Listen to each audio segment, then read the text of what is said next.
Liza Plumbesha në botën e çuditërave nuk meriton asnjë përgjigje. Kjo është replika ime ndaj saj.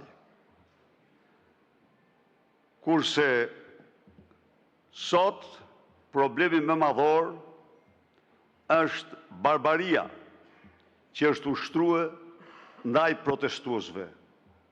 Një i ri gjendet po lufton për jetë në urgjencën e spitalit, i kanë thyer brit dhe shkaktuar pneumotoraks, i kanë krijuar, ja kanë dëmtuar kafkën dhe kanë futur në komë cerebrale, ndërkohë që këtu herojtë e vërtet shpallën terrorist.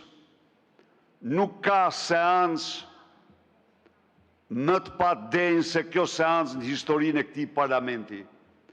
Edhe njerë ky parlament ka vetëm një rrugë të shkrijë veten e vet, mbasi në mënyrë absolute nuk përfaqësoni vullnetin e qytetarëve.